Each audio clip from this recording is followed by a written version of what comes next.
जिस कामना से, जिस कार्य से बाबा देव अधिदेव महादेव ने आपको यहाँ बुलाया है और जिस कामना को लेकर आप यहाँ आए हैं, धन की भक्ति में इसी तरह लगे रहें। जीवन का एक सुख है और वो है भगवान की भक्ति।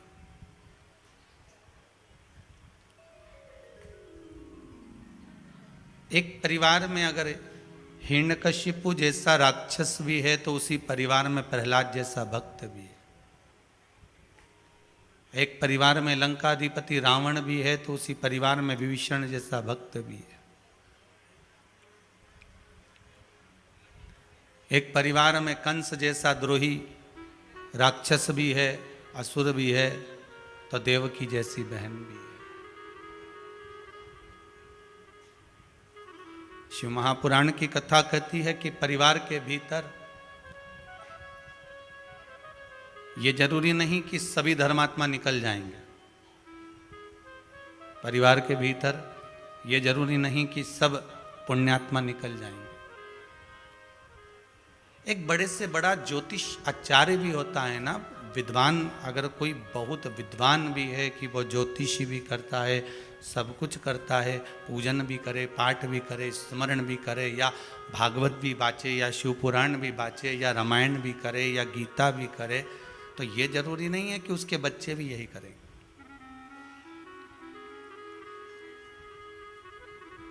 ये परमात्मा के द्वारा दिया हुआ कुछ गिफ्ट होता है।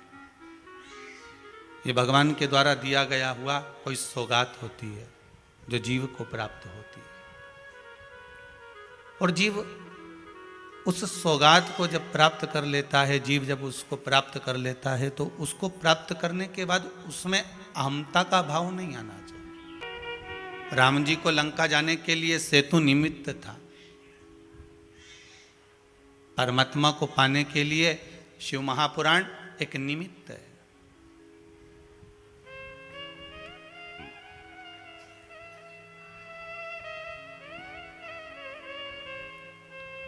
और जब अपने आप को अपन निमित्त मानने लगेंगे कि केवल एक निमित्त, दूसरा और कुछ भी नहीं है, तेरा ही दिया मैंने खाया पिया है, तेरा शुक्रिया है, तेरा शुक्रिया है। मुझे भोले बाबा ने बहुत दे दिया है, तेरा शुक्रिया है, तेरा शुक्रिया है। ये जो कुछ भी दिया,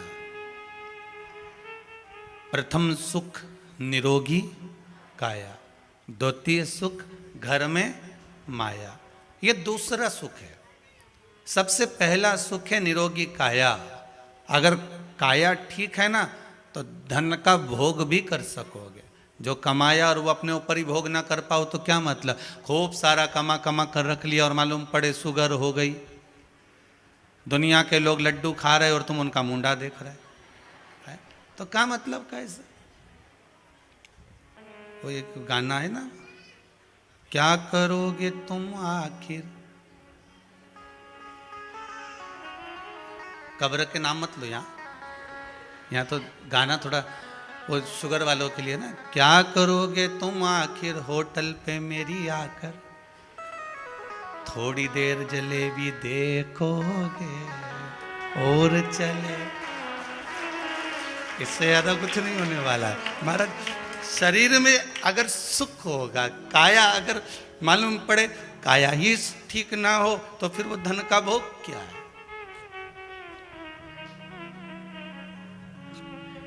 फिर वो भोग कैसा।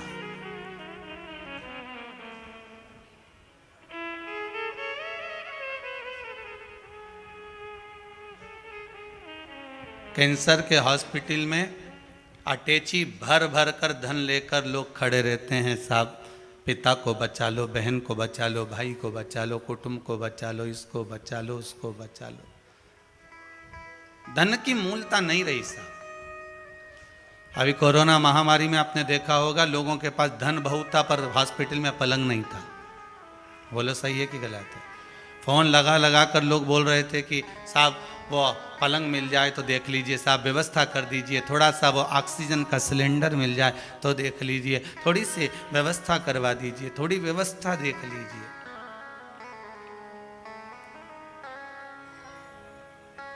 अब तुम एक काम करते, 500 की नोट की गड्डी को ऐसा फैला के उसको हवा करते रहते, ले ऑक्सीजन जाती।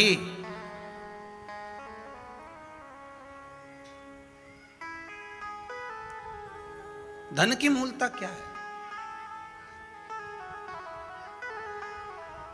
अगर भगवान के दरवाजे पर जाना तो सबसे पहले जाकर इतना सा जरूर कहना कि बाबा ऐसी कृपा करना कि सबसे पहले मेरा शरीर अच्छा करना, काया ठीक हो। अपने जीवन में याद रखिए, जब भी आप कुबेरेश्वर धाम में आए तो इस बात का अनुभव करिएगा कि यहाँ ना तो बेल है, ना यहाँ भभूति है, ना यहाँ कोई विद्या होती है, ना यहाँ कोई मंत्र पढ़ा जाता है, ना किसी को घूमता हुआ देखा होगा, ना कोई नारियल, ना कोई चावल का दाना, ना गेहूं का दाना। यहाँ तो केवल ये कंकर है और शंकर है। कथा सुनो, भजन करो और अपने अपने घर जाओ। 33 कोटि देवता में केवल एक शिव जी ही ऐसे हैं जो अपने मंदिर में किसी को बैठने नहीं देते। केवल एक शंकर एक ऐसे हैं जो अपने मंदिर में किसी को बैठने नहीं देते, क्योंकि मंदिर में जो आता है पानी इतना ढोल के जाता है कि साड़ी बचा के तो बैठना पड़ता है। शंकर जी कहते हैं मेरे पास में इतना टाइम बर्बाद मत करो बैठकर, जिसका मैं भजन करता हूं उसके भजन में तुम भी लग जाओ, मैं भी राम कहता हूं तुम भी राम में लग जाओ। क्यों संसार में पड़ते, क्यों संसार सागर में इधर उधर क्यों उलझ रहे हो? कि मुख में हो राम नाम, राम सेवा हाथ में, तू अकेला नाही प्यारे राम तेरे साथ में। जिंदगी की डोर सो हाथ दीना नाथ के, वो महलों में राखे चाहे झोपड़ी में वास्ते। सीताराम सीताराम सीताराम और जाही विधि राखे राम ताही विधि रही। बस आप जिसकी सेवा में, जिसके भजन में, जिसके कीर्तन में, जिसके भजन में, जिसके स्मरण में शिव लगे हैं, आप भी उसके स्मरण में लग जाइए, आप भी उसके भजन में लग जाइए। और जब उसके कीर्तन में लग जाओगे फिर उसका ध्यान आप में रहेगा। फिर वही वाली बात याद कर लो जो पहले कही थी। क्या कहा था? कोई जा रहा है, कोई बैठा है, आप जमकर आवाज लगाना। एक बार नहीं सुनेगा दूसरी बार आवाज लगाना, दूसरी बार नहीं सुनेगा तीसरी बार आवाज लगाना, तीसरी बार नहीं सुनेगा चौथी बार आवाज लगाना। एक बार तो पलट कर देखेगा। उसी तरह मेरा भोलेनाथ एक पशुपति व्रत से नहीं माने, एक लोटे पानी से नहीं माने, तो पानी चढ़ाना मत छोड़ना, तो व्रत मत छोड़ना, पलट कर तो देखेगा। ये पक्का है, सुनेगा जब पलटेगा। वो पलटे बिना नहीं रह सकता। एक बार अपने भक्त की क्यों ना सुने वो? आप बस विश्वास रखकर उससे निवेदन तो करो।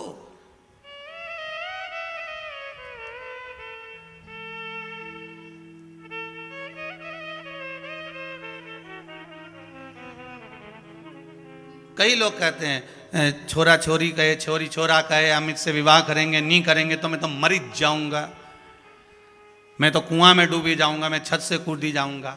ऐसा कभी कोई भगवान के लिए नहीं कहे कि मुझे अगर शंकर नहीं मिला तो पक्का है।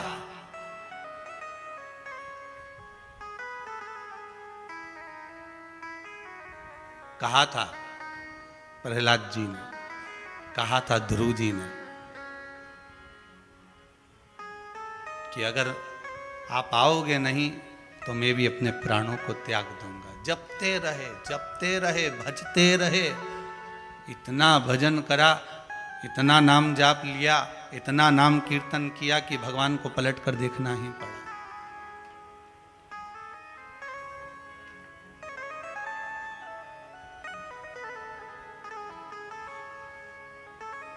जपो ना, उसका स्मरण करो, कीर्तन करो, मंत्र जाप करो।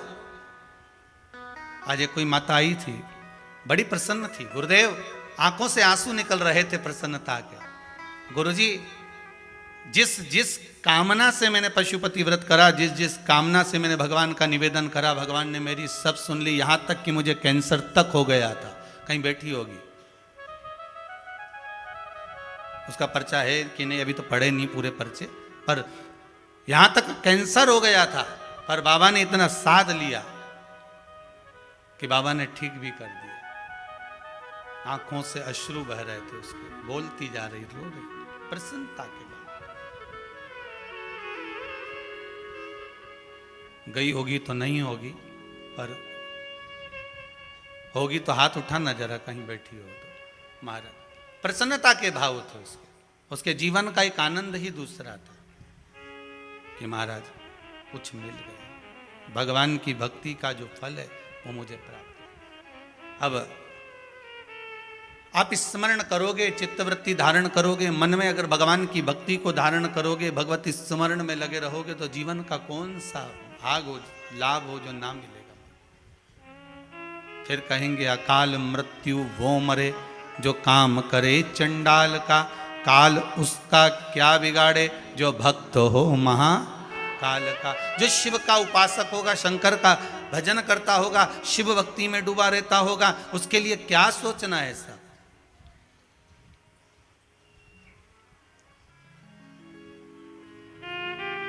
भगवान तो कहते हैं कि प्रथम सुख निरोगी काया, आपका स्वास्थ्य ठीक होना चाहिए। आप भगवान से अगर कुछ मांगो तो सबसे पहला ये मांगना कि महाराज चलता चलता छूटे जी मारा प्राण, ओ जी महाराज सांवरिया। हे भगवान, ऐसी बाबा से निवेदन करते।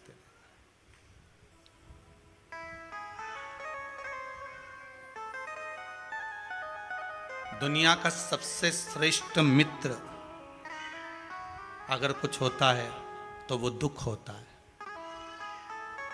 कौन है मित्र आपका? दुख। जो ये तकलीफ आती है ना मनुष्य को, ये कष्ट आता है, कुछ जीवन में अगर थोड़ा सा तकलीफ आती है, थोड़ा सा कष्ट आता है, थोड़ा दुख आता है, तो दुनिया का सबसे अच्छा अगर कोई मित्र है तो वो दुख है। इसमें ये परिचय हो जाता है कि कौन अपना और कौन पराया है। और इसी दुख में सबसे ज्यादा अगर कुछ मिलता है तो भगवान करीब में मिलता है, क्योंकि दुख आता है तो दुनिया के लोग भगवान की भक्ति में लग जाते हैं। फिर अगर दुनिया में मित्र दुख है तो उस दुख में सबसे ज्यादा साथी कौन है जो दुख का निवारण कर सकता है? तो कहा गौ और गुरु। कौन कौन? गौ और गुरु। जब जीवन में दुख सामने खड़ा दिख रहा हो, जब लग रहा हो कि यह दुख भारी है, तो गौ और गुरु इन दोनों की शरणागति ग्रहण कर लो। शरणागति से मतलब क्या है? क्या तुम गौशाला में जाकर रहना चालू कर दोगे? अरे बोलो तो नहीं। शरणागति का मतलब यह नहीं है कि तुम गुरु के दरवाजे पर जाकर रहो, या गुरु की चौखट पर जाकर रहो, या गुरु के घर में जाकर रहो। शरणागति का मतलब यह है कि अब हमें भटकना नहीं है। दुख की घड़ी में जब किसी ने साथ नहीं दिया, उस दुख रूपी मित्र ने सबकी साक्षी करा दी, तो अब हमको भटकना नहीं। बस गौ और गुरु का स्मरण करते हुए, जैसे गौ माता एक बार ग्रास को जब ग्रहण करती है तो ग्रहण करने के बाद उसको गोबर के रूप में निकाल देती है, उसी तरह संसार की व्याधियों को हमारे भीतर से हमें निकाल देगा।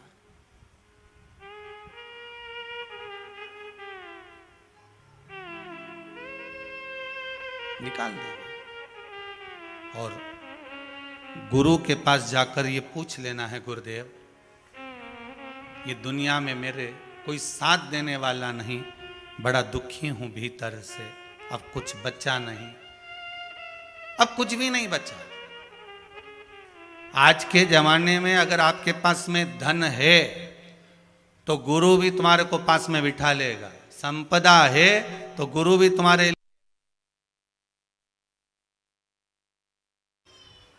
दुख की घड़ी में, समस्या में, कष्ट के समय पर कहीं भटक मत जाना।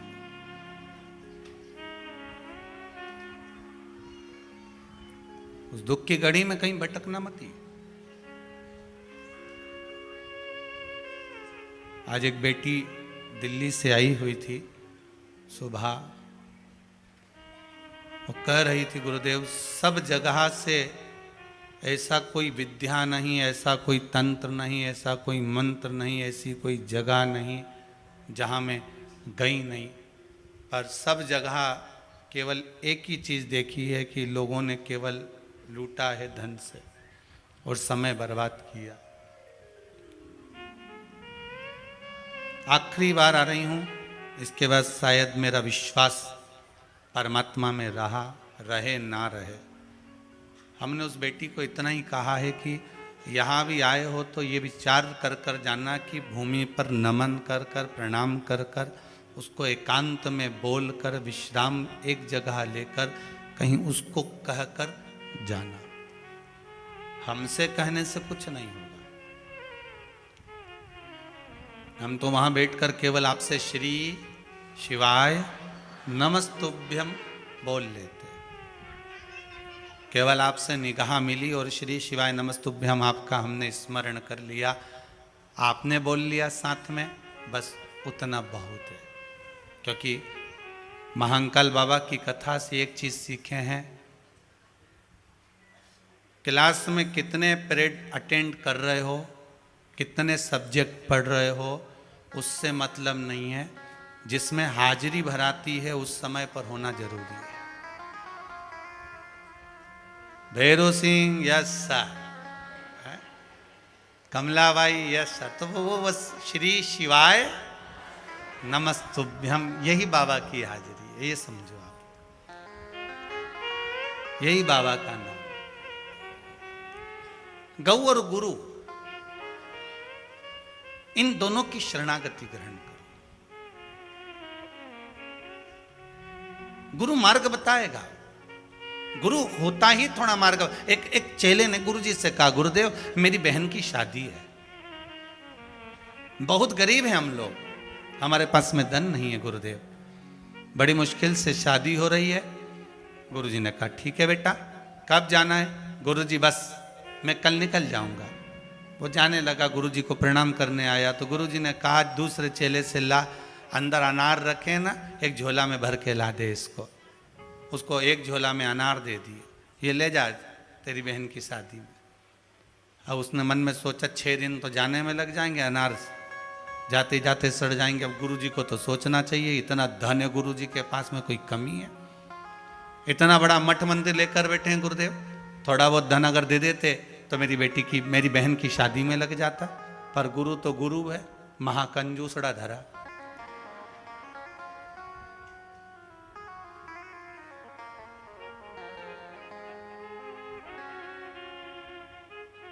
चला, मन में विचार करता करता भीतर से रोता रोता जा रहा, कितना है गुरुजी के पास में, कोई कमी है? 2-4 हजार दे देते, 5 हजार 10 हजार दे देते, मेरी बहन की शादी अच्छे से हो जाती। यही कह देते, ले बेटा तेरे ही कपड़े खरीद लेना। कोई एक आध रकम दे देते बहन की शादी के लिए, पर नहीं। अरे रकम तो रकम, भोजन ही बंधवा के दे देते, थोड़ा सीधा सामान ले जा, ले चावल आटा दाल ले जा, हम आप शादी में काम ले। अब अनार का क्या करूंगा, माथा फोड़ू? अनार लेकर चला, चलते चलते चलते चलते वन में पहुंचा, जंगल में विश्राम कर रहा था। वहां का नगर का राजा बीमार पड़ गया। राजा को एक दवाई देना थी जिसमें अनार का रस डालना था। अनार पूरे राजभवन में नहीं मिला। ढूंढते ढूंढते उसके दूत पहुंच गए उस व्यक्ति के पास, उसके झोले में अनार भरे हुए थे। उससे कहीं अनार दे दो, राजा बीमार पड़ा हुआ है, उसको अनार के रस में दवाई देना है। वो कहता है ये तो मेरे अनार है, पर राजा बीमार पड़ा है, ले जाओ इसको। अनार दे दिए गए, वो ले गए। ले जाने के बाद राजा को जब दवाई दी, राजा ठीक हो गया। राजा ने कहा अनार कहाँ से लाए थे? महाराज एक वो लड़का जा रहा था, उससे मांग कर लाए। कहाँ है वो बाहर बैठा हुआ है, लाओ उसको अंदर जरा। अंदर लेकर आए। अनार किसने दिए? मेरे गुरुजी ने दिए थे। कहाँ लेकर जा रहे हो? मेरे गांव लेकर जा रहा हूँ। काहे के लिए जा रहे हो गांव? मेरी बहन की शादी है। राजा ने कहा हमें ऐसा रोग हो गया था जिससे हम बच नहीं सकते थे, पर आपके अनार ने हमें बचा लिया। अब तुम चिंता मत करो, तुम्हारी बहन की शादी जैसे एक राजा की लड़की की होती है वैसी ही होगी। आप चिंता मत करो, इस बालक के घर जाइए और इसकी बहन की शादी का जो व्यवस्था है सारी की सारी व्यवस्था कर दी जाए। और उस बच्चे की बहन की शादी जो हुई, सारे गांव के लोग कहने लगे साहब क्या शादी करी है। अब सारे दुनिया के लोग राजा को धन्यवाद दे रहे थे, वो बालक आंख से आंसू बहाकर गुरु को धन्यवाद दे रहा था कि तुम्हारा आशीर्वाद था इसलिए हो गई। अनार काम नहीं। अगर ये अनार केवल दिखाने के लिए गुरु ने दिया था कि अनार ले जा, पर गुरु तो बोलता ही ऐसा है।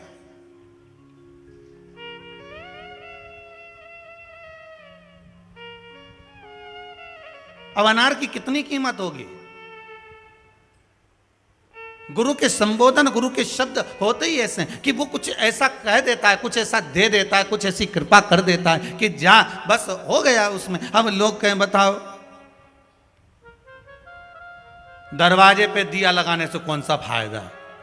पशुपति व्रत में 5 दिए मंदिर में लगा, वहां तक तो ठीक है, पर छठा दिया दरवाजे पे लगा, ये कौन सी बात? और अपना ही प्रसाद अपने छोरा छोरी को नहीं दे, और छोरा छोरी हमारा मुंह देखे और हम अकेले खाएं।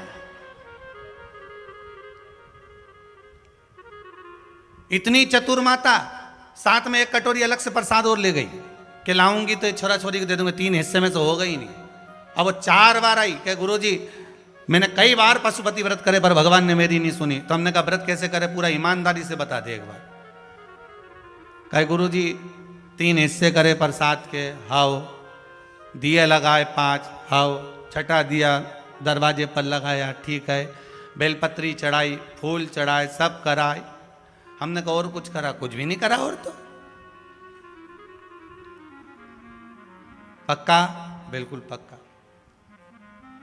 हमने कहा अब की बार अगर व्रत करे तो शाम को जो पूजन करने जाए ना, तो पूजन कर कर जब वापिस आए तो तेरी थाली का फोटो भेज देना,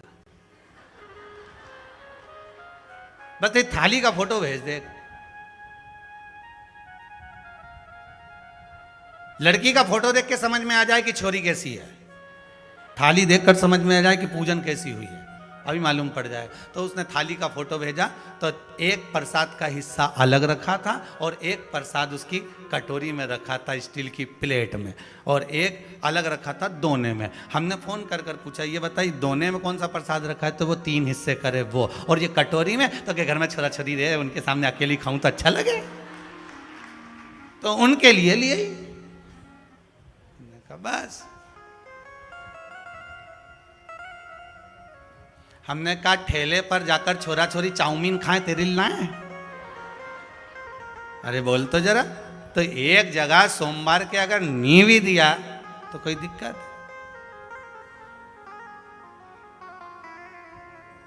इतना सा प्रसाद में ठीक है। उसने कहा गुरुजी गड़बड़ है क्या? पूरी गड़बड़, इसीलिए भगवान नहीं सुना होगा। हमने कहा हो सकता है, अब की बार बिना उसके कर दे। चालू है उसके सोमवार, अब 4था 5वां में मालूम पड़ेगा वो तो है। यहाँ तो बाबा ने कृपा कर दी, सोमवार का भी इंतजार नहीं करा। एक माता ने लिख के भेजा करवा चौथ वाला उपाय करा था गुरुजी। बड़े आप लोग प्रश्न बड़े, पत्र बड़े सुंदर। किसने लिखा है? करवा चौथ का उपाय करा था। और विश्वास, बस आप भाव रखकर, विश्वास रखकर शिव की आराधना में डूबे हो तो भगवान देने में कमी ना रखे। एक गौ, दूसरा गुरु। गौ की शरणागति, गुरु की शरणागति, ये दोनों करनी चाहिए। गौ और गुरु की शरणागति अगर आपने ग्रहण करी है तो शरणागति का मतलब फिर समझ लेना। शरणागति का मतलब ये नहीं है कि आप दिन रात गौशाला में रहो। शरणागति का मतलब ये नहीं है कि आप दिन रात गुरु के आश्रम में रहो। शरणागति का मतलब है कि आप गुरु के बतलाए हुए मार्ग पर गौ माता के उस चरणारविंद की रज का भाव आपके जीवन में रहे और भगवान आपके मार्ग को सुलभ करता रहे, सुलभ करे। कार्तिक महत्तम की कथा में एक सुंदर चरित्र आता है। एक गजेंद्र असुर हुआ।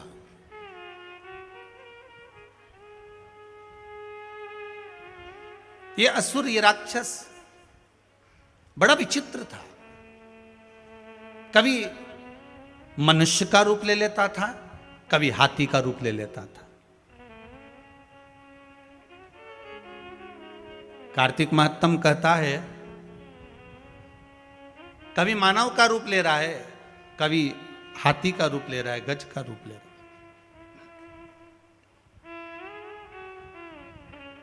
और हाथी और गज का रूप लेकर, हाथी का रूप लेकर, गज का रूप लेकर, मनुष्य का रूप लेकर ये छलता है लोगों को। पहले एक बात कही थी, आप लोगों के ध्यान में होगा। एक मुखी रुद्राक्ष और एक मुखी व्यक्ति बड़ी मुश्किल से मिलते हैं। क्या क्या? एक मुखी रुद्राक्ष और एक मुखी मनुष्य, मानव, व्यक्ति बड़ी मुश्किल से मिलते हैं। आप ढूंढ ढूंढ कर थक जाओगे। 2 मुखी मिल जाएगा, 5 मुखी मिल जाएगा, 7 मुखी मिल जाएगा, 10 मुखी मिल जाएगा, 14 मुखी मिल जाएगा, 18 मुखी मिल जाएगा, 21 मुखी मिल जाएगा, 23 मुखी मिल जाएगा, पर एक मुखी मिलना मुश्किल है। और जीवन में अगर एक मुखी रुद्राक्ष मिल जाए और एक मुखी व्यक्ति मिल जाए तो जीवन तो वैसे ही सार्थक हो जाए। अब हाथी भी 2 मुखी है, कभी मनुष्य बन रहा है, कभी हाथी बन रहा है। गजेंद्र असुर है वो।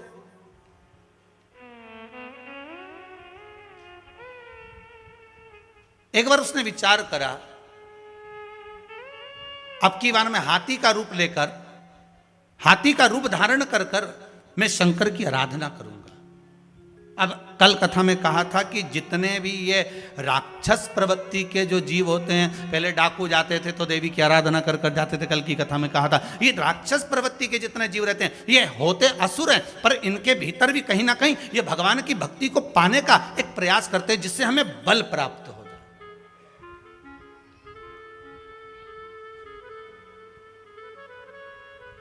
भगवान का जो भजन है, भगवान का जो स्मरण है, भगवान की जो कथा है, शिव महापुराण की जो कथा है, शंकर भगवान की जो पूजन है, अर्चना है, श्री शिवाय नमस्तुभ्यम या पंचाक्षर मंत्र नमः शिवाय या 12 अक्षर मंत्र ओम नमो भगवते वासुदेवाय, ये सारे जो मंत्र हैं, ये सारे जो भगवान की सेवा, अर्चना, पूजन, ये जितनी भी है ये हमको बल प्रदान करती है। कई लोग पूछते हैं महाराज जी क्या होता है पूजन पाठ करने से, क्या होता है?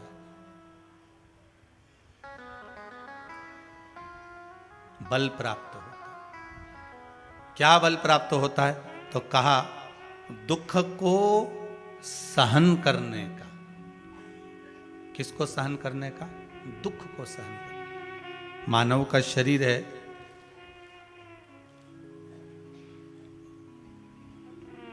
दुख तो हर मनुष्य को आना ही है। ऐसा कोई संसार में जन्म नहीं लिया जिसको दुख ना मिले। मेरे परमात्मा को भी अगर मृत्यु लोक में जन्म लेना पड़ा, मेरे राम जी भी आए हैं तो दुख सहना पड़ा। मेरे भगवान कृष्ण को भी अगर मृत्यु लोक में आना पड़ा तो उनको दुख सहना पड़ा है।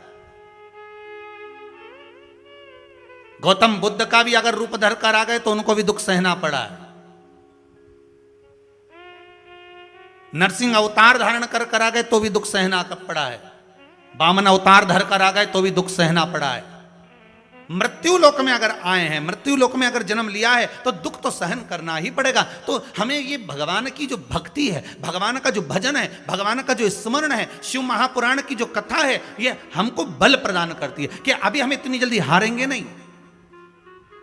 अगर हमने इंटरव्यू दे दिया, 1 बार दे दिया, 2 बार दे दिया, 3 बार दे दिया, बच्चा हताश हो गया, कमरे में जाकर बैठ गया, दरवाजा बंद कर लिया, ना खाना खा रहा है ना पानी पी रहा है, माता पिता दुखी कि बेटा ना तो खा रहा ना पी रहा, बड़े दुखी हैं, अब इस बच्चे को कैसे समझाएं कि हो गया। पर माता पिता से निवेदन है, उस बच्चे को हारने मत दो, उससे कहो काय को चिंता करता है, एग्जाम देना है ना, कंपटीशन एग्जाम में बैठा है ना, अभी हिम्मत मत हारना।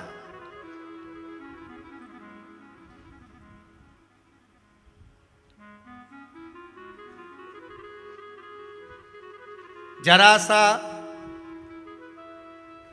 भारत और पाकिस्तान का मैच हुआ अभी,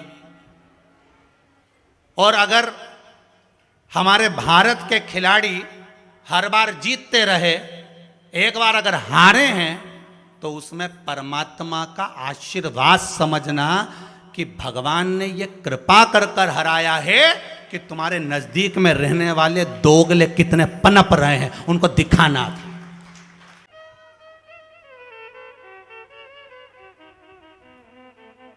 जुए में पांडव और कौरव में जम के बोलिए, हारे कौन थे? जम के बोल दो जरा। जुए में, चौसर खेलने में, कौरव और पांडवों के उस चौसर में, उस जुए में हारे कौन थे? पांडव।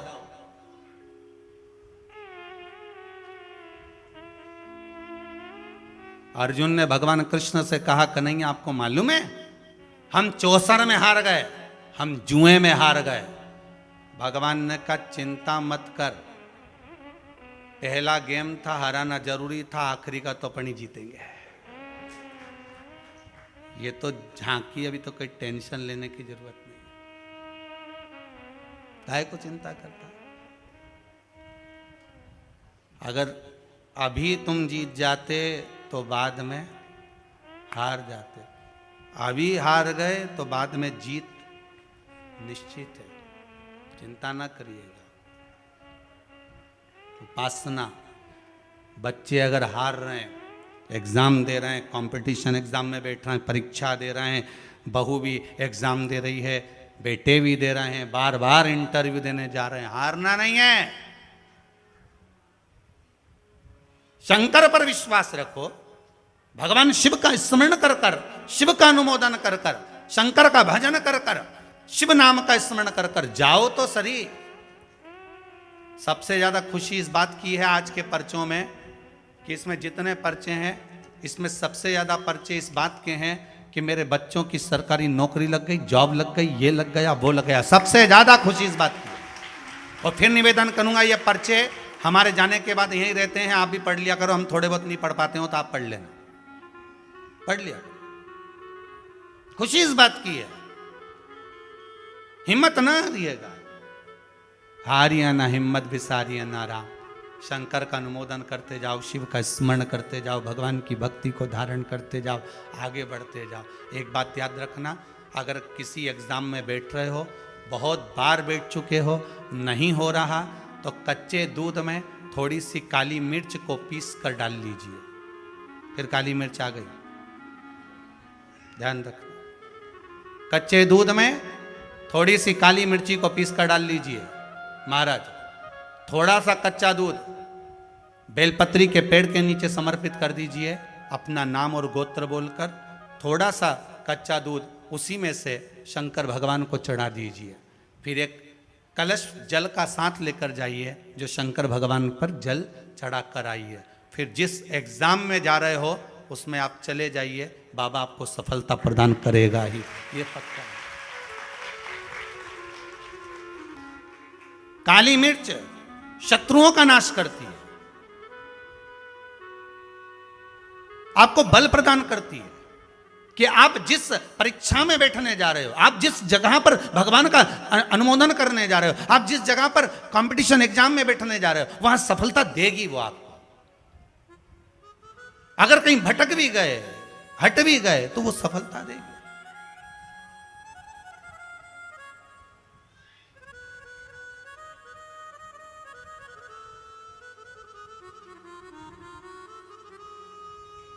अभी कुछ दिन पहले की बात है, आगरा के अग्रवाल जी का बेटा, उनकी बहन ने फ़ोन करा था कि गुरुजी से इतना बोल दो कि हमारा भाई वो कौन बनेगा, करोड़पति में जाना है, उसका नाम आना चाहिए और बिल्कुल बस पहुंच जाना चाहिए। तो आशीष जी ने खबर करी कि गुरुजी वो बच्चे का सब दूर हो गया है और अब वो बिल्कुल, वो कौन सी सीट होती है, हाँ बस समझ जाओ, क्योंकि हमारे को तो एक ही सीट मालूम है, व्यास गादी है? तो उस सीट पर वो बैठेगा, गुरुजी उसका सब दूर हो गया, बस वो वहाँ तक पहुँच जाए, क्योंकि अब आखिरी है, उसमें भी बहुत सारे रहते हैं, उसमें तुरंत बस उसका आना चाहिए। तो आशीष बोले, हमने कहा बाबा का नाम लेकर जाएं, होगा क्यों ना होगा,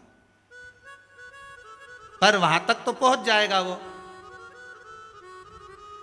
उसके बाद तो आशीष जी ने उनकी बहन को फोन कर कर कहा कि गुरुजी बोल रहे हैं वहां तक तो पहुंच जाएगा। उसके बाद तो कहा, उसके बाद तो मेरा भाई बड़ा, आप चिंता मत करो, बस वहां तक पहुंचा दो।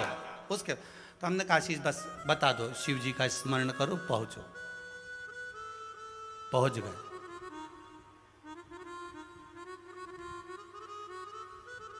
अब फिर बोली बात याद रखना, गुरु कह रहा है कि पेड़ पे झंडा बांध दो, गुरु जी ने ऊपर चढ़ा दिया। उतरते समय उतरता गया, उतरता गया, उतरता गया, केवल 4 फीट की ऊंचाई बची थी। तो गुरु जी ने कहा, वहां पांव रख ले, मां कोटर पकड़ ले, मां हाथ रख ले।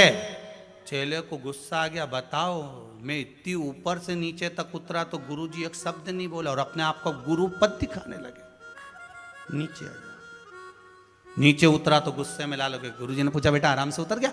हाँ गुरुजी, पर आपकी ये बात बहुत गलत लगी मुझे। कौन सी?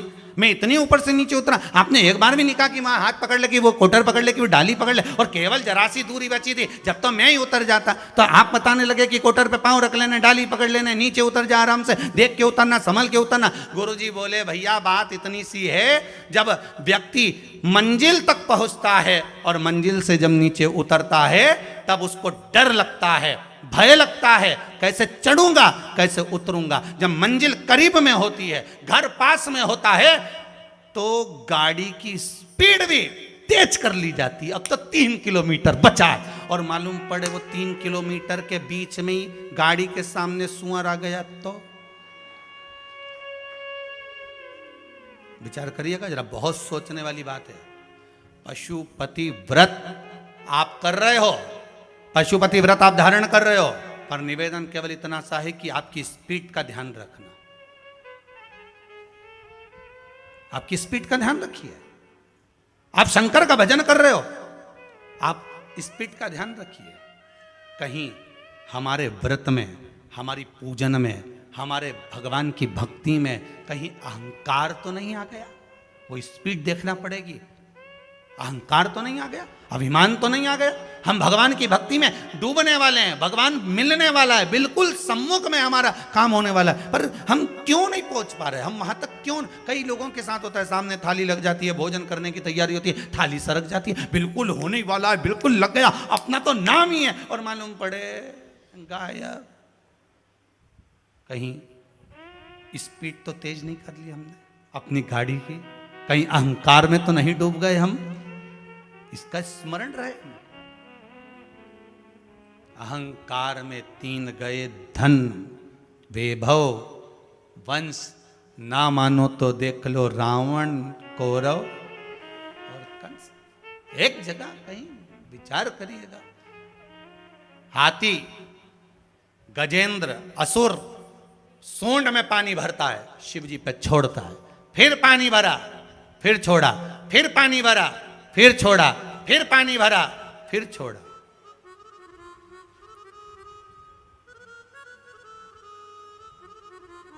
हमारी अहमता ना रहे, हमारी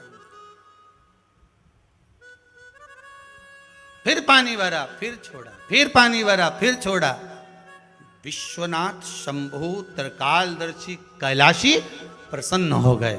मांग तुझे क्या चाहिए? कई लोग कहते हैं शंकर जी पे पानी चढ़ाने से होता क्या है? तो असुर पर अगर वो प्रसन्न हो सकता है तो आप तो, और हम तो सांसारिक मानव है, मनुष्य है, प्रसन्न हो गया।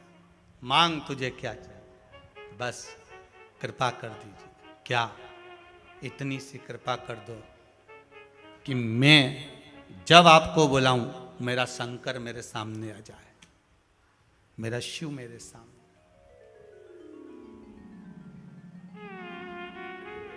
क्यों ना देगा? अगर आपका विश्वास है, भाव सिद्ध है, तो ऐसी कई सीट मिल जाएंगी जहां आपको बैठना है। अगर आपका विश्वास शंकर से, वो बच्चा जब उस सीट पर बैठा तो प्रसन्नता हमको भी हुई कि वहां पहुंच गया। विश्वास रखकर पहुंचा है तो क्यों ना मिलेगा, भरोसा रखकर गए तो क्यों ना मिलेगा। बस विश्वास दृढ़ होना चाहिए, भरोसा दृढ़ होना चाहिए। हाथी ने मांग लिया, जब जब बुलाऊं तब शिव को आना पड़ेगा। शंकर जी थे, उन्होंने कह दिया तथास्तु, बुला लेना, आ जाऊंगा। अब ये हाथी गजेंद्र जो असुर है, राक्षस है, गजेंद्रासुर, ये उपद्रव मचाने लगा, कहीं किसी को मारे, किसी को फेंके। और जब इसको याद आए तो शंकर जी को याद करके बुला ले, शंकर जी सामने आ जाए, मांग तुझे क्या चाहिए। प्रभु, भोलेनाथ जी बोले हाँ बोलो, क्या चाहिए बोलो। बस बहुत तेज भूख लग रही है, आज भोजन की व्यवस्था नहीं हुई। शंकर जी बोले ये काम और रह गया था। शंकर जी कह अब भी ला कर देता हूँ। पार्वती जी के पास पहुंचे, जगत जननी सुनो, भोजन कुछ बनाया है। पार्वती जी हाँ बोली, प्रभु जी ये लीजिए। शंकर जी लेकर चले गए और ले जाकर उन्होंने तुरंत गजेंद्रासुर को दे दिया। गजेंद्रासुर को जैसे ही दिया, गजेंद्रासुर ने भोजन किया। पार्वती जी के पास में शिव जी वापिस आए, लाओ पार्वती भोजन। तो बोले ना जी अभी तो लेकर गए थे आप। शंकर जी बोले तो असुर ने मांगा था तो उसको दिया है। पार्वती जी बोली आपको 50 बार पहले भी कहा है अपना टिफिन खुद खाया करो, कहां दूसरे को देकर आ जाते हो।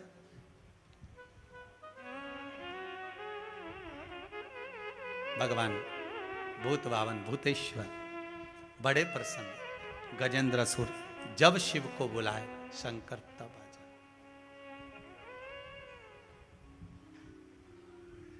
आज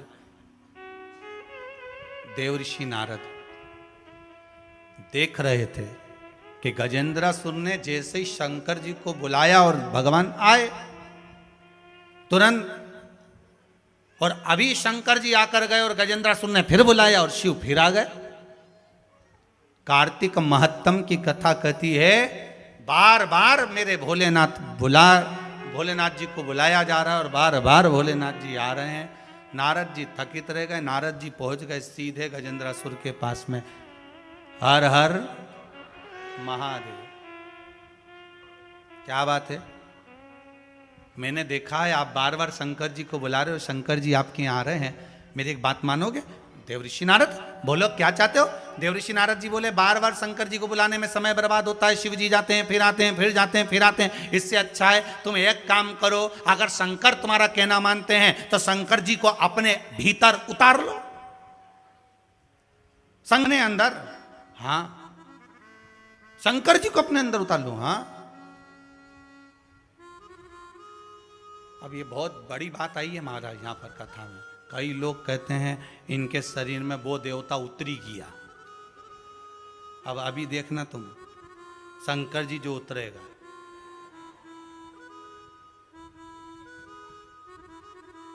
देवता को और कहीं जगह नहीं मिली जो तुम्हारे शरीर में उतरी गया।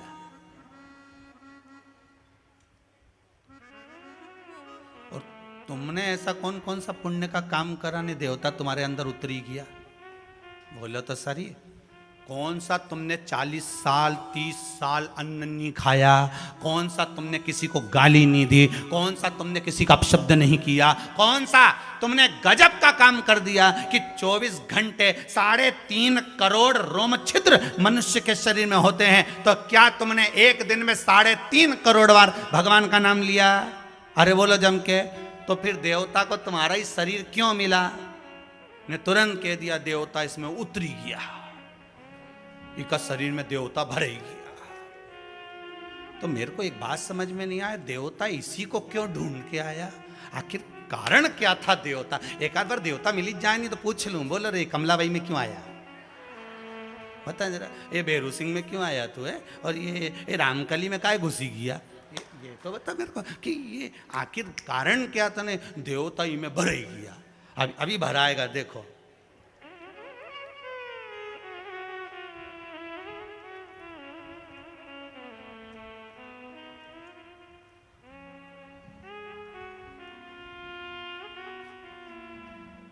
इन नवरात्र में ज्यादा भरा है।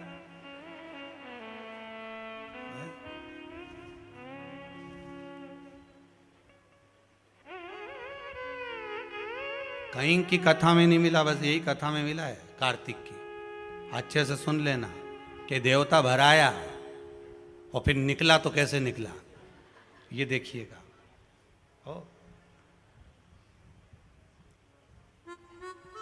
पर एक बात जरूर है, क्या पुण्य करा होगा इसने? जिसके शरीर में देवता आते हैं वो कभी किसी को गाली नहीं देता क्या? सत्य बताना, क्योंकि देवता आते होंगे जब ही नहीं देता होगा, उसके बाद तो दिन रात एक आध बार तो मुंडा से असत्य तो बोलता ही होगा, झूठ भी बोलता होगा, कपट भी करता होगा, बेईमानी भी करता होगा, कुछ गलत कृत्य भी करता होगा। फिर देवता इसी के शरीर में कैसे आ गए, इसमें कैसे भरा गया, वो सोचने वाले। गजेंद्रासुर कह रहा है, गजेंद्रासुर। देव ऋषि नारद कह रहे हैं अगर तुम भगवान शंकर के इतने भगत तो बार बार शिव जी को बुलाते हो तो एक काम करो ना कि शंकर जी को अपने भीतर जम के बोलो उतार लो। तो क्या शंकर जी को मेरे अंदर उतार लूं? हाँ, तो क्या एक बार प्रैक्टिकल करके देखो। इन्होंने तो शंकर जी से निवेदन करा, भोलेनाथ पधारो। जैसे ही शंकर जी आए, मांग गजेंद्रासुर क्या चाहिए? तो गजेंद्रासुर ने कहा आप मेरे शरीर में अंदर बैठ जाओ। शंकर भगवान बोले फिर से बोलना, फिर से बोल। बस बार बार आप आते हो फिर चले जाते हो, मुझे बार बार बुलाना पड़ता है, मेरे शरीर में आकर तुम बैठ जाओ। शंकर जी बोले फिर सोच ले। सोच लिया, आप तो बैठ जाओ। पक्का? पक्का। भगवान शिव देव ऋषि नारद को देखकर मुस्कुरा दिए। अब इस्माइल भी नहीं समझ में आ रही कि मुस्कुराए तो क्यों मुस्कुराए। भाई पत्नी पति के सामने इसलिए मुस्कुराती है कि 500 का नोट चाहिए, दिवाली चल रही है। तो अब यहां तो मुस्कुराने का तो कुछ कारण समझ में आना चाहिए कि मुस्कुराए तो मुस्कुराए क्यों? आखिर मुस्कुराहट आई क्यों? शंकर भगवान देव ऋषि नारद के सामने मुस्कुरा दिए तो देव ऋषि नारद धीरे से बोले श्रीमन नारायण। भगवान शिव समझ गए नारद जी बड़ी कृपा कर दी, बहुत मुझे बुला रहा था, बार बार बुलाता था, बार बार बुलाता था, घर देखूं कि के देखूं, राम जपूं कि इसके पास आऊं, बार बार बुला रहा था। पर नारद जी आज बड़ी कृपा कर दी, आज पीछा छुड़ाया, आज इसका अंत समय आ गया। बस अब देख लीजिए जरा, बहुत ध्यान देना महाराज, जिसको बुरी लगे नहीं भले लग जाए, पर कथा कथा है कि देवता जब शरीर में आप कह नहीं कि उतरी जाए तो उतर तो जाए, मरना नहीं है, पर देवता जब निकले तो क्या करके निकले वो समझ लीजिए। इसलिए मेरा हाथ जोड़कर निवेदन है, ये ढोंग प्रपंच छल छिद्र इन सब से दूर हो जाइए, सबसे दूर। धर्म का व्यापार मत बनाओ, धर्म का धंधा मत बनाओ। आज सबसे ज्यादा अगर हंसी भारत की भूमि पर उड़ रही है तो हमारे धर्म की उड़ रही है, धर्म की हंसी उड़ रही है।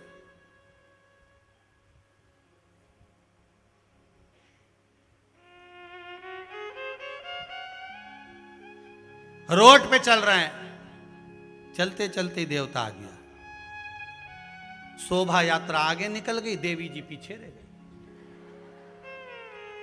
आगे वाले बोले रुको रुको रुको रुको रुको रुको, क्या हो गया? माता जी आइए, वो आगे ही नहीं बढ़ रही है। फिर नारियल ला, फिर अभी भी नहीं बढ़ी, 2 कदम बढ़ा, कपूर ला, आग लगाया, कपूर भी जला दिया, अभी भी नहीं गई तो नींबू ला। अब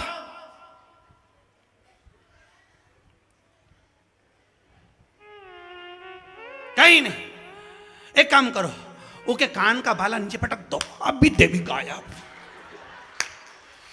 चल आगे, नहीं मारा तो ये पड़िया, अभी काय को धर्म का धंधा बना रहे हो? धर्म को ढोंग मत बनाओ, धर्म को प्रपंच मत बनाओ, धर्म को धंधा मत बनाओ, धर्म को व्यापार मत बनाओ। हिंदू धर्म की कहीं हंसी मत उड़ने दो, छल मत करो। देवी देवता देवलोक में रहकर जो प्रसन्न होते हैं वो किसी के शरीर में आकर प्रसन्न नहीं होते, बस भजन में लगे रहे।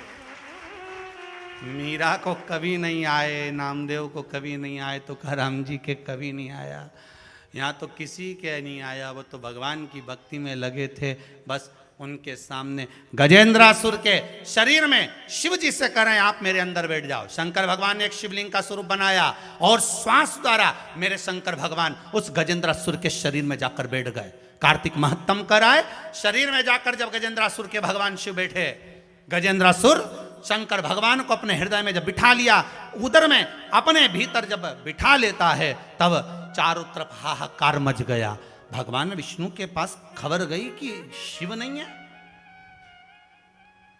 निर्णायक दल में से शंकर जी गायब हो गए। शंकर कहां हैं? ढूंढा जाए। ढूंढने के लिए गुप्तचर भेजे। मालूम पड़ा कि शंकर भगवान तो गजेंद्रासुर के हृदय में अंदर जाकर बैठ गए, शिवलिंग की आकृति में बैठ गए। अच्छा, अब इनको प्रकट कैसे करा जाए? इनको प्रकट कैसे करा जाए? तो कहा प्रकट करने का एक तरीका है। क्या? भगवान विष्णु ने कहा भजन से बढ़िया कोई तरीका नहीं हो सकता। चलो, भगवान नारायण ने अपने साथ में ब्रह्मदेव, इंद्रदेव, वरुण देव, गरुण देव, सारे देवताओं को लिया और मृदंग का नाद करते करते, भगवान शिव का गुणगान करते करते जैसे गजेंद्रासुर के सामने पहुंचे, और गजेंद्रासुर के सामने पहुंचकर उन्होंने जो आवाज लगाना चालू करी, भगवान को लगा मेरे नारायण मुझे ढूंढने के लिए आए हैं, मैं नारायण के बिना नहीं रह सकता, नारायण मेरे बिना नहीं रह सकते। भगवान अपने शिवलिंग के टुकड़े टुकड़े कर दिए और गजेंद्रासुर के शरीर में से फूट फूट कर निकल गए। भगवान शंकर जब शरीर से बाहर निकले, तब देवता भी देखकर घबरा गए कि शरीर में से भगवान फूट फूट कर निकल रहे हैं, फूट फूट।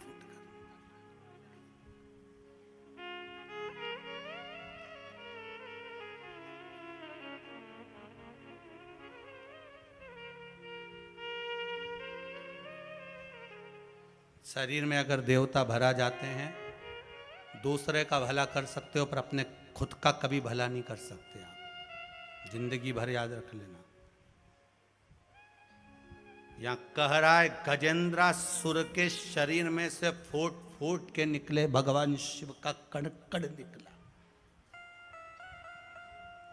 घर में अगर आपको आ रहे हैं कुछ भी, तो घर के जो सदस्य रहेंगे ना, वो बहुत दुखी रहेंगे, तन से, मन से और धन से सुखी नहीं हो सकते। दुनिया वालों को भले आप नारियल दे दो, अगरबत्ती दे दो, 4 दाना दे दो, कह दो ये हो जाएगा माना, पर तुम नहीं सुखी हो सकते। फूट कर निकला। अंत देखना था गजेंद्रासुर का, और गजेंद्रासुर को इतनी जल्दी मर जाता? शिव जी की भक्ति कर रहा था, शंकर का गुणगान कर रहा था, शंकर का अनुमोदन कर रहा था, ऐसे कैसे मर सकता था गजेंद्रासुर? पर नारद जी ने चाल चल दी। नारद जी ने कहा शिव जी को अंदर बिठा ले, अपने अंदर उतार ले, और भगवान अंदर उतर गए। भगवान अंदर उतर निकल गए शरीर से। भगवान विष्णु ने शिव जी को देखा, शंकर भगवान ने भगवान विष्णु को देखा। दोनों की आंखों से जल बह रहा है, जल बह रहा है। गजेंद्रासुर ने जो शरीर में से शिव के कण निकल रहे थे, हाथ जोड़कर कहा प्रभु कुछ मुझ पर कृपा करिएगा। शिव जी ने कहा, गजेंद्रासुर सुन, मैं तुझे वर देता हूं, वर प्रदान करता हूं। जिस समय पर देव दीपावली होगी, कार्तिक की पूर्णिमा, जम के बोलिए कौन सी? कार्तिक की पूर्णिमा, जिस दिन देव दीपावली होगी, जिस दिन नाग दीपावली देव दीपावली मनाई जाएगी, दिया प्रज्वलित करने के बाद जब दीप ठंडा हो जाएगा, उस ठंडे दीप में, ठंडा होने के बाद दिया जब ठंडा हो जाता है, बाती लगाने के बाद उसमें जो तेल रह जाएगा, बाती का अंश रह जाएगा, उसके फल से, कार्तिक महीने के फल से तेरी गति सवरेगी और तू नारायण के धाम में सदा विराजमान रहेगा। उस कार्तिक की पूर्णिमा के दीप की जली हुई बाती के भी पुण्य का भाग गजेंद्रासुर को मिल गया। कार्तिक महत्तम का इतना प्रमाण है महाराज। कार्तिक महत्तम, मैं तो धन्यवाद दे रहा हूं इन दोनों परिवार को, विसावाड़िया और महाराज सारस्वत जी को, कि आप कार्तिक के महीने में शिव महापुराण की कथा को जनमानस को श्रवण करा रहे। और कार्तिक महत्तम का जो विशेष वर्णन है वो जीवन का सुख है। हम फिर निवेदन करेंगे, कार्तिक के महीने में आप कुछ नहीं कर सकते तो कहीं पीपल की जड़ के नीचे, कहीं आंवले की जड़ के नीचे, कहीं बेलपत्री की जड़ के नीचे आप जाकर उस वृक्ष के नीचे दीप जरूर लगाओ, जलाइए।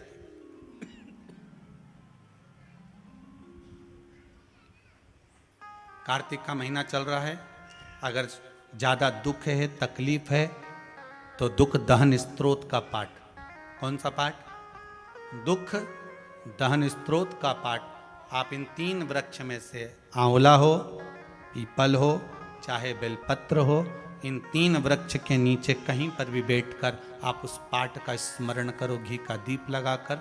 बाबा चाहेगा मेरा विश्वनाथ तो आपके दुख को नष्ट करेगा और सुख का आनंद प्रदान करेगा। दुख दहन स्तोत्र का पाठ।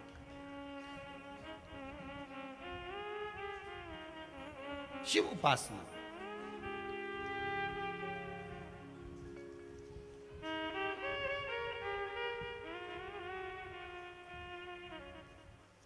और जब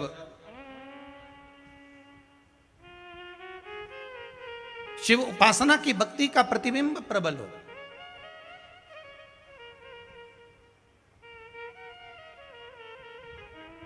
तब एक आनंद की अनुभूति, वो कहे ना, भोले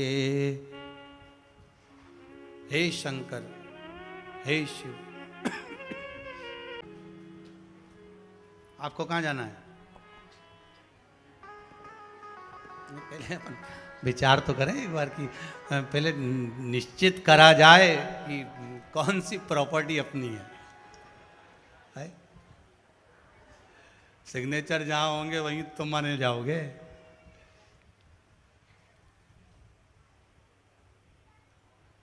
आपका जहां विचार हो बस वहीं रवाना करवा देते, जहां विचार हो। पर शिव महापुराण की कथा कहती है, शंकर के भजन करने वाले को यम के दूत दूरबीन से भी नहीं देखते। चश्मे की तो बात ही खत्म कर दो, दूरबीन से भी यम के दूत शंकर का भजन करने वाले को दूरबीन से भी नहीं देखते। शिव के भजन करने वाले को अगर कोई देखता है तो वो नंदी पर बैठा हुआ मेरा महाकाल देखता है, दूसरा कोई देखता ही नहीं। कोई नहीं देखे, केवल शिव देखता है। ओघड़दानी, त्रिकालदर्शी, कैलाशी, अविनाशी, कितना सुंदर नंदी पर चढ़कर आता है, हाथ में डमरू, त्रिशूल और जगत जननी जगदम्बा साथ में, और नंदी दौड़ता हुआ जाता है। और नंदी भी मुख हिलाते हिलाते कहता है, बाबा बताओ किसके दरवाजे जाना है? शंकर भगवान कहते हैं, जिसने शिव महापुराण की कथा सुनी हो उसी के दरवाजे पर आज ले चल, मुझे वहीं लेकर चल। और वहीं शिव पहुंच जाता। उसके द्वार पर चले वहां।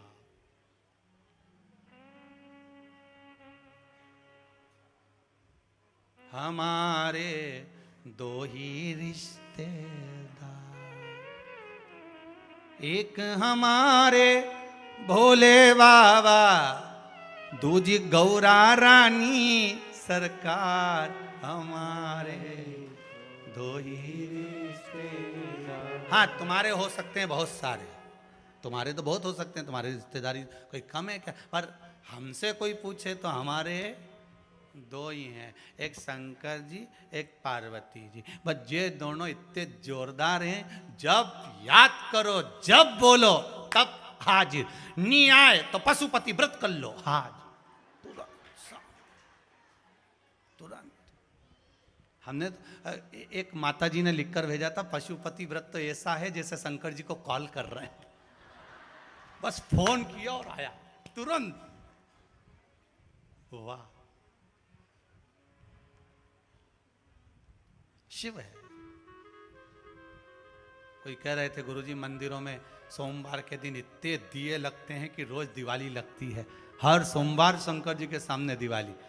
भाव है आपका, बाबा की कृपा है आप पर, बड़ी करुणा। महाराज शिव कथा करें, चंचुला देवी के मन में भाव जागृत हो गया था। बिंदु कथा का रस स्वादन कर रहे हैं। ब्रह्मा जी स्वयं भगवान के कहने पर सृष्टि को आगे बढ़ा रहे हैं, सृष्टि खंड को बढ़ाया। मनु शत्रुपा प्रकट करे, उत्तानपात प्रीवत कन्या देवहूति प्रसूति आकुति प्रकट करे। मनु शत्रुपा के द्वारा जो सृष्टि को बढ़ाया गया, बस हम यहीं से समझ लें कि देखिए, ब्रह्मदेव के बाद में अगर सृष्टि का कुछ क्रम बढ़ा है तो मनु और शत्रुपा से बढ़ा है। हृदय से दक्ष, संतान उत्तानपात प्रीवत। उत्तानपात की दो धर्म पत्नियां थी, सुनीति और सुरुचि। एक नीति का पद बतला रही है, एक रुचि का पद बतला रही है। आपने श्रीमद् भागवत कथा में सुना होगा, नीति और रुचि। एक नीति के पथ पर लेकर जा रही है तो दूसरी रुचि के पथ पर लेकर जा रही है। कभी कभी हमारा मार्ग भी ऐसा होना चाहिए। जैसे एक बार भगवान विष्णु सो रहे थे, शेषनाग की सैया पर शयन कर रहे थे, और भगवान विष्णु शेषनाग की सैया पर शयन करते करते भगवान ने एक स्वप्न देख लिया कि भगवान शंकर मेरे बैकुंठ में आकर सुंदर हाथ में डमरू लेकर त्रिशूल लेकर सुंदर आनंद से नाच रहे हैं। जैसे नृत्य की लीला का दर्शन भगवान ने करा, भगवान विष्णु उठ बैठे, तुरंत उठ के बैठ गए।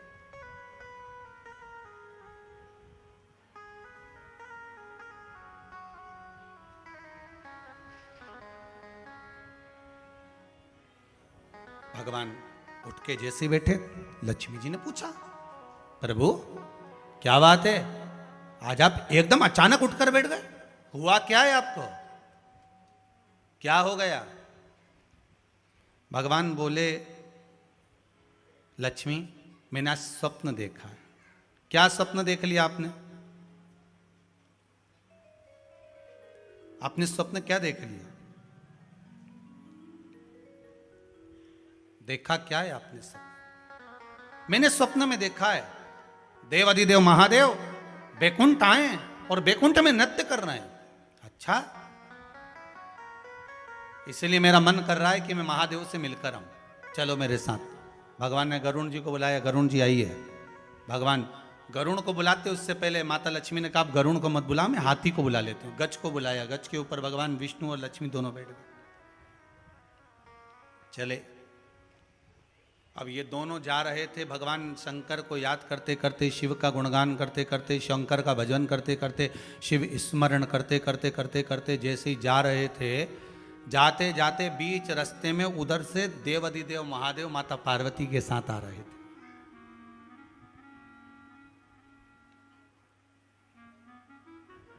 देवाधिदेव महादेव सामने, शंकर भगवान नारायण को देखे, नारायण शिव जी को देखे, दोनों की आंख में से अश्रु बह रहे। भगवान नारायण ने हाथ जोड़कर पूछा देवाधिदेव महादेव से, प्रभु आप कहां जा रहे हो? महादेव हाथ जोड़कर बोलते हैं, आप ही से मिलने जा रहे थे। क्यों? शंकर भगवान बोले, रात्रि के समय पर जब मैं नेत्र बंद करके बैठा हुआ था, तब मैंने क्या स्वप्न देखा कि मैं बैकुंठ में पहुंच गया हूं और बैकुंठ में जाकर मैं नृत्य कर रहा हूं। तो मुझे लगा आप मुझे याद कर रहे हो, इसलिए मैं आपसे मिलने आ गया। भगवान विष्णु बोले, यही कि यही स्वप्न मैंने भी देखा और आपसे मिलने के लिए चल दिया। शंकर भगवान बोले, अगर ऐसी बात है तो अब चलो कैलाश पर, चलो थोड़े दिन कैलाश पर रहना, थोड़ी देर चलिए। भगवान विष्णु बोले, नहीं नहीं नहीं, स्वप्न मेरे को आया था, आप बैकुंठ में आए हो तो आप बैकुंठ चलिए। शंकर भगवान बोले, नहीं कैलाश चलना पड़ेगा। भगवान विष्णु कहे, नहीं बैकुंठ चलना पड़ेगा। वहीं से देव ऋषि नारद निकल कर जा रहे थे। श्रीमन नारद जी ने, अब नारद जी की थोड़ी आदत भी है बीच में बोलने की, थोड़ा सा।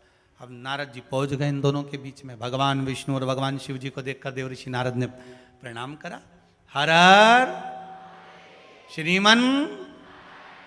भगवान ने पूछा, क्या बात है नारद जी? शंकर भगवान पूछे, आओ नारद जी, आपका आदर है, सम्मान है, सत्कार है।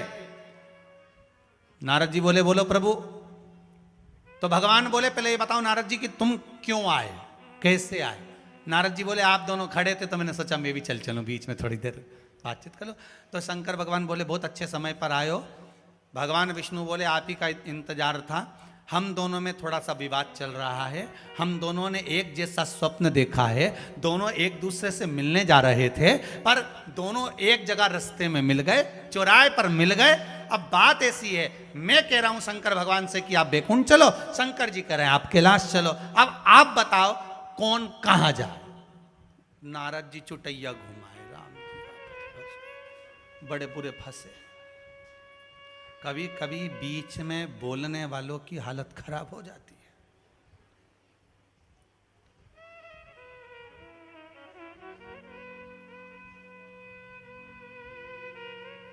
बीच में जो बोलता है, जैसे ठंड की जो ठंड पड़ती है ना, इसमें सबसे बड़ी समस्या क्या खड़ी होती है?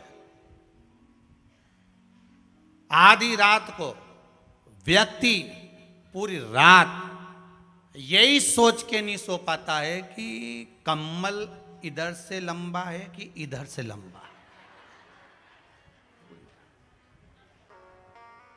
पूरी रात यही नींद का झपका है और इसको ठंड लगे तो कम्बल मोड़े तो इधर से लंबा होगा, इधर से घुमाएगा, फिर देखेगा इधर से भी छोटा है, फिर पाँव लंबा करेगा, फिर के अभी भी छोटा रह गया, अंगूठा बाहर है, फिर आखिरी में नींद नहीं आए तो उठ के बैठे, फिर कम्बल को देखे लंबा, तो कि लंबा तो अच्छा है, फिर पाँव काहे बाहर निकल रहा है, तो समझ भी नहीं आ। अब देव ऋषि नारद बीच में, अब बोलो। नारद जी बोले, बड़े बुरे फंसे साहब। नारद जी बोले, इंद्र देवता ने एक पूजन रखी है, मुझे बुलाया है। शंकर भगवान बोले, इंद्र ने पूजन रखी और तुम्हें बुलाया? क्या तुम्हें मालूम नहीं है मेरे ससुर ने पूजन रखी थी और मुझे नहीं बुलाया था? तो उनके क्या हाल हुए थे मालूम है तुमको? इंद्र ने पूजन रखी और देवाधिदेव महादेव को नहीं बुलाया। देव ऋषि नारद मन में सोचे, झूठ भी कैसा बोलूं। इन्होंने दक्ष प्रजापति का सिर कट गया था, अभी ये इंद्र का कट जाएगा 2 मिनट में। देव ऋषि नारद बोले, नहीं नहीं, इंद्र ने नहीं रखी तो ऐरावत हाथी ने रखी थी। तो देव ऋषि नारद बोले, हाथी की पार्टी में तो हाथी जाए। देखो सीधी सीधी बात है ना। अब जहां पर गाय बैल की पार्टी हो तो गाय बैल जाए, और कुत्ता की पार्टी हो तो अरे जम के तो बोलो। अभी अभी अभी कुछ दिन पहले एक व्हाट्सएप पे मैसेज आया था कि किसी ने अपने कुत्ता का जन्मदिन मनाया। पहले रुपट्टा सीधा कर लो फिर बताऊंगा। अब किसी ने कहा कि व्हाट्सएप पर आया कि कुत्ता का जन्मदिन मनाया और उन्होंने कुत्ता को ऐसी कुर्सी पर रखा, उसके हेट लगाया और केक कटवाया। अब केक कुत्ता ने काटा और खाया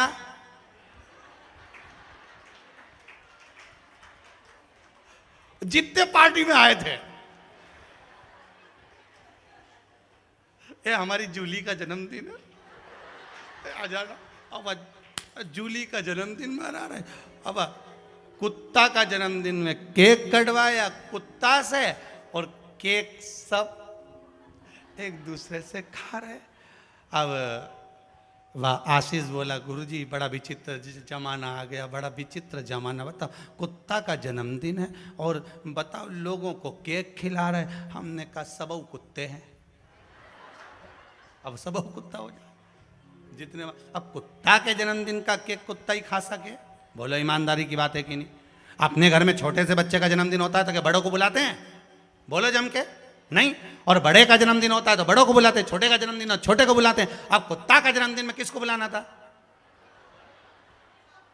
तो जितने वहां आए थे, अब कुत्ता में तो तुम समझ ही जा, बोलवा की जरूरत ही। अब जन्मदिन मना रहा है वो कुत्ता का।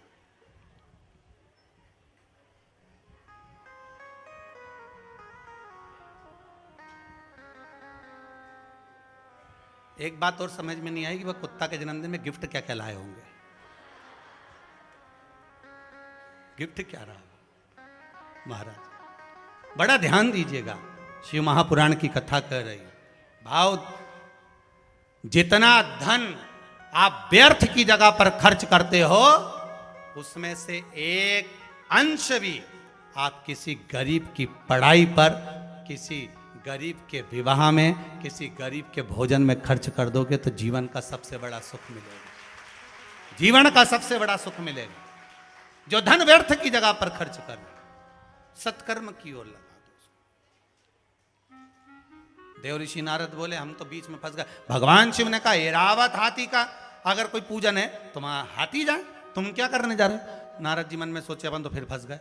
अब नारद जी बोले प्रभु बताइए अब क्या करना है? अब निर्णय दो कि भगवान विष्णु कैलाश पर आएंगे कि भगवान शंकर बैकुंठ जाएंगे, निर्णय आप दीजिए। इतने में देव ऋषि नारद तुरंत माता पार्वती जी की ओर देख कर बोले ये सारे निर्णय तो जगदम्बा ही दे सकती है, इसके सिवाय कोई नहीं दे सकता। और बिल्कुल सत्य है, जहां पर माता पिता बैठे हों बच्चों को थोड़ा कम बोलना चाहिए। बच्चों को थोड़ा कम बोलना चाहिए। हाँ बोलने की जगह बोलो, बोलने की जगह के मना नहीं। जैसे एक व्यक्ति, एक लड़के की नई नई शादी हुई थी। अब नई नई शादी हुई तो घर में बहुत दिनों के बाद सास आ गई। सास आ गई तो उसका बहुत आदर करा, सम्मान करा, सत्कार करा। सास वहीं पर रही थोड़े दिन तक। आज भोजन बना, भोजन बना तो उसका पति खा रहा था, बेटा जो जमाई है वो खा रहा था। भोजन करने जैसे ही बैठा पत्नी ने भोजन परोसा। भोजन परोसते से ही पति ने कहा आज भोजन सासू जी ने बनाया है। बहू बड़ी प्रसन्न हुई, प्रसन्न होकर बोली तुम्हें कैसे मालूम कि आज मम्मी ने भोजन बनाया है? पति बोला बस मैं पहचान गया था कि मम्मी ने भोजन बनाया है, सासू जी ने बनाया। तो तुम पहचाने कैसे? तुम तो ऑफिस गए थे, तुम्हें कैसे मालूम कि सास ने भोजन बनाया है? पति बोला बस रोज भोजन की थाली में काला बाल आता था, आज सफेद आया है।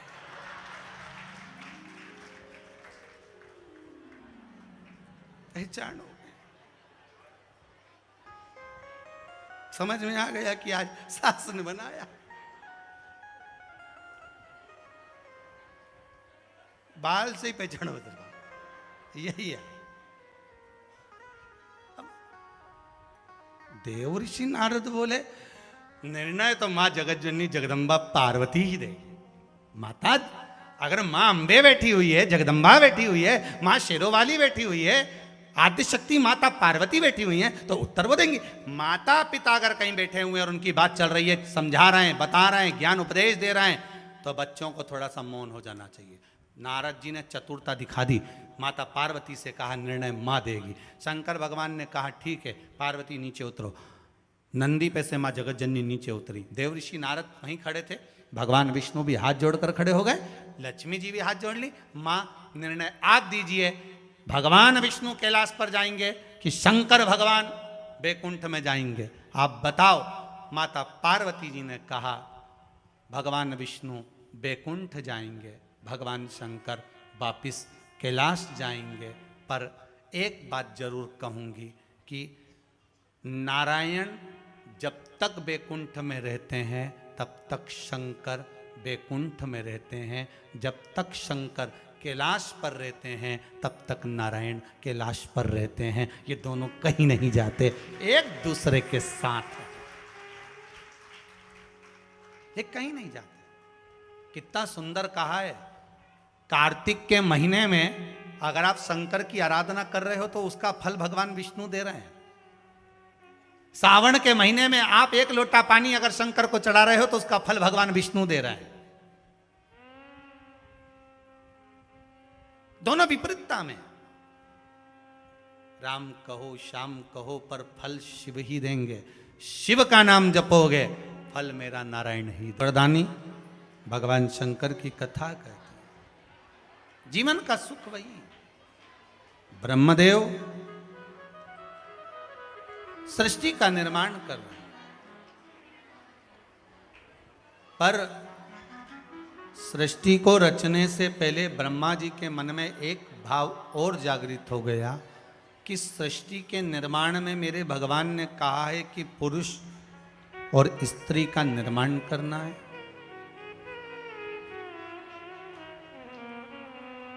उस पुरुष और स्त्री का निर्माण मैं करूं तो वो स्वरूप क्या हो, उसका स्वरूप क्या हो। महाराज एक बात बहुत सावधानी से ध्यान रखिएगा, भगवान के मंदिर में आप जब भी प्रवेश करें, जिस भी भाव से आप शिव मंदिर में प्रवेश करें, चाहे राम मंदिर, चाहे कृष्ण मंदिर, चाहे नारायण का मंदिर, चाहे माँ का मंदिर, जगत जननी का हो, किसी भी मंदिर में प्रवेश करें, उस मंदिर की जो चौखट होती है, देहली होती है, उस पर कभी भी पाँव नहीं रखना चाहिए, लांग कर ही प्रवेश करना चाहिए। कारण शिव महापुराण की कथा में, स्कंद पुराण में,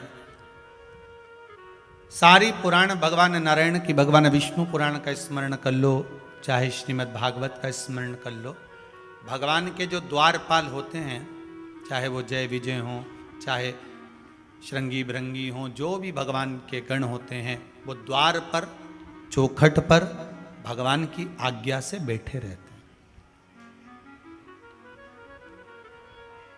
अब कई लोग कहते हैं गुरुजी किसी किसी मंदिर में चौखट नहीं होती, किसी किसी मंदिर में चौखट नहीं होती, सीधा खुला ओटला है, हॉल है, तो वहां का स्मरण क्या करा जाए।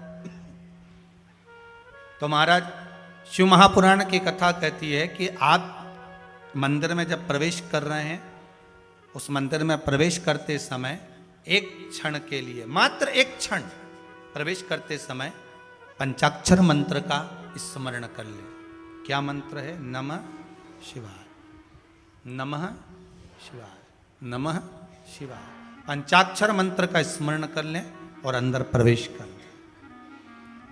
पहले की कथा में कहा था, पूर्णिमा शिव महापुराण में वर्णन करा था, सारे दोषों को मिटाने के लिए हमने पूजन में क्या गलती करी है, क्या मंत्र गलत बोला है, क्या साधना गलत बोली है, क्या हमारा स्मरण गलत हुआ है, जो भी गलती हमने करी है, केवल नमः शिवाय बोलने पर, नमः शिवाय बोल लेने पर, पंचाक्षर मंत्र बोल लेने पर हमारे सारे दोष समाप्त हो जाते। पूजन करने बैठे हो, पूजन में कोई गलती हो गई, उठो तो नमः शिवाय बोल लो, बैठो तो नमः शिवाय बोल लो। गलती मानव है, हो जाती है। भगवान तो नहीं है ना मनुष्य, मानव है तो गलती होगी।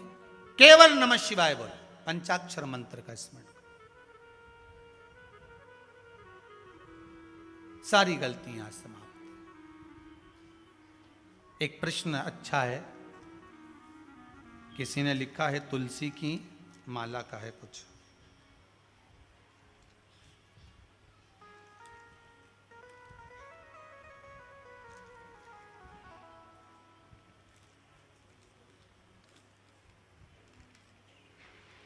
किसी ने लिखा है क्या तुलसी की माला से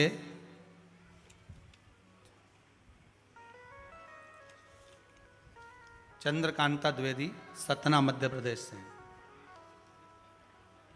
जिन्होंने प्रश्न करा है, बैठी हैं आप ही हैं जी, बैठिए। आपने प्रश्न करा है क्या तुलसी की माला से भगवान शिव का नाम स्मरण कर सकते हैं? महाराज, अभी कथा में वर्णन किया, नारायण की प्रियता शंकर में है, शंकर जी की प्रियता नारायण में है, दोनों में प्रियता है। तुलसी भगवान नारायण की ऐसी प्रियता है, ऐसी प्रियता है। एक बात कथा में आपको पहले भी कही, 12 महीने भगवान शंकर पर तुलसा नहीं चढ़ती, पर एक दिन बैकुंठ चतुर्दशी के दिन शिव जी पे तुलसा चढ़ती है। पर शिव महापुराण के अंतर्गत लिंग पुराण में वर्णन मिलता है कि शंकर भगवान पर मंजरी समर्पित हो सकती है। क्या चढ़ सकती है? मंजरी। मतलब तुलसी की जो संविदा होती है, माला बनती है, उससे यह सिद्ध होता है कि आप शंकर का गुणगान गा सकते हो, शिव स्मरण कर सकते हो। अब किसी ने एक प्रश्न पहले भी करा था कि रुद्राक्ष की माला से क्या हम भगवान विष्णु का भजन कर सकते हैं? क्यों नहीं कर सकते?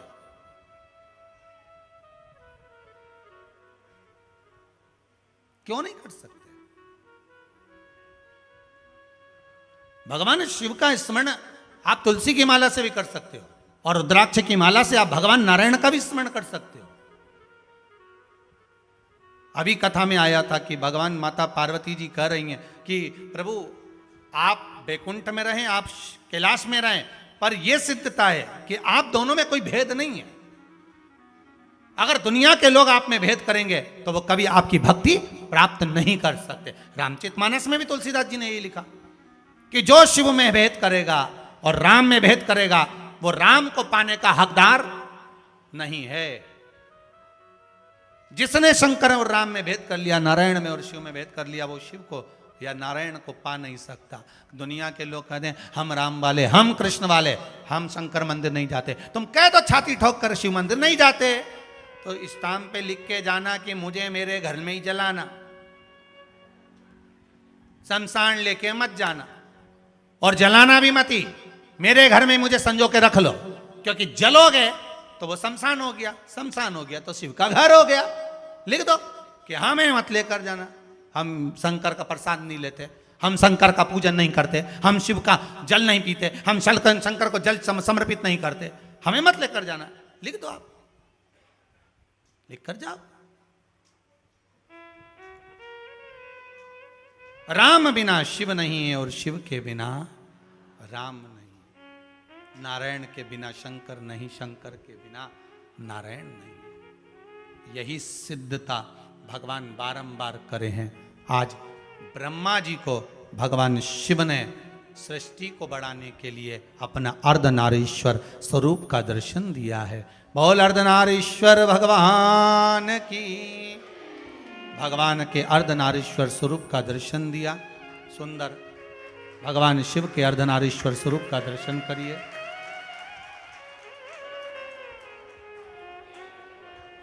एक बार जोरदार ताली बजाते हुए भगवान शंकर के अर्धनारीश्वर स्वरूप का दर्शन का भाव प्रकट करें। बोल अर्धनारीश्वर भगवान की जय। भगवान ब्रह्मदेव ने उस पावन दर्शन को कर भगवान शिव के